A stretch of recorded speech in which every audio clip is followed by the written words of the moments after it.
those. They're all the same size, so I'm just going to set them aside. And then I found that if you kind of pinch each of the little handles, it kind of will separate the back from the front of the controller, and you can kind of wedge your little pry tool in between. And there's a series of latches around the outside that are stuck really tightly, holding the top to the bottom of the controller. So if you find each little clasp and clip it, it'll pop out, and you can see that the back of the controller right here is coming loose from the buttons. If you watch at the very end of the video how I put it back together, it'll make a lot more sense how it comes apart. You see the button came loose right there. I can just click it back into place, so it's pretty simple. Right here you can see the battery as well as the white ribbon cable which goes to the charging port. So I'm just going to pull that away from the little connector on the motherboard. And now I'm going to show you how to replace the charging port. If you don't need this step and you just want to go to the battery replacement, you can skip ahead to about 2 minutes and 30 seconds. 2 screws right here that you're going to undo. They're just your normal Phillips head.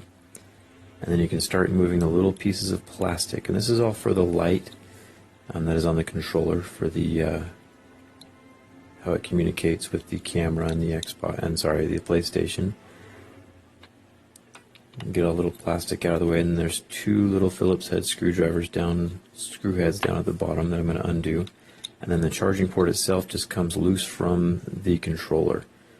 Usually these parts aren't very expensive at all, so if yours breaks, if you need the part, and I haven't listed it in the video description below yet, just shoot me a comment and I'll find one for you. Getting it all put back together, getting those 2 Phillips head screws back into place.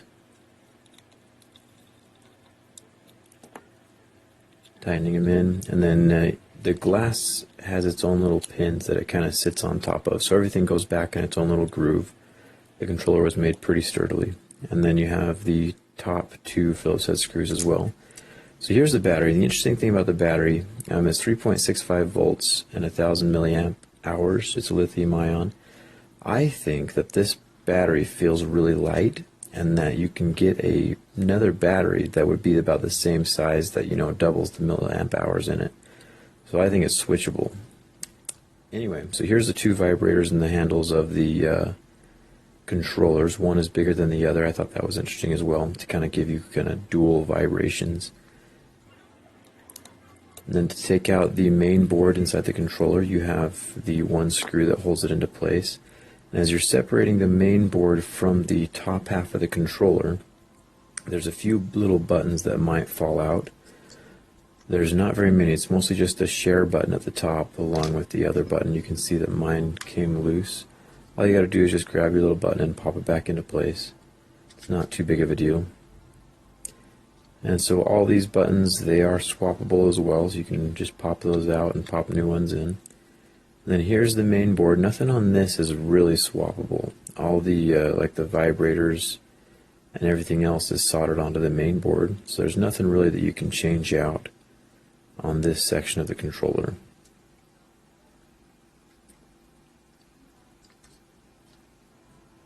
And then this is a little touchpad up at the top, and it comes loose, and you can see the little white ribbon cable that goes into the main board.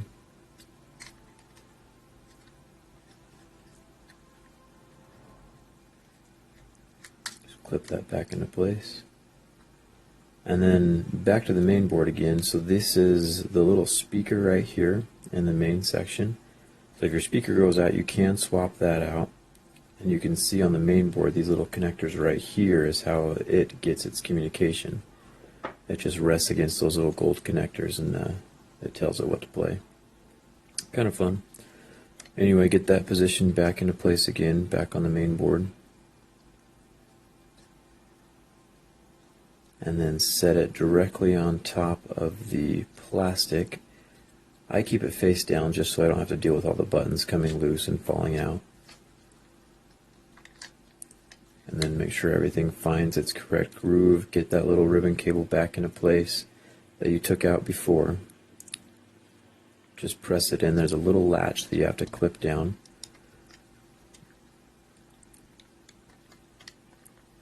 and then get the back plastic with the little battery compartment.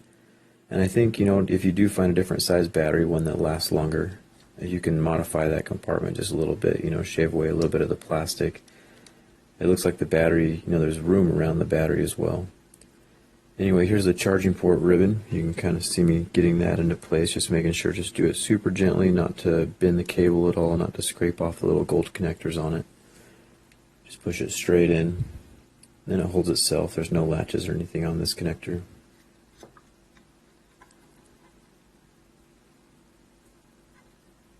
And then this little guy fell out. This is for the reset button on the controller. It's just like a little rubber thing that just goes in it. So if that popped out, just kind of slip it down in the groove in the plastic where it goes. Took me a second to figure out where that one came from. Anyway, so you see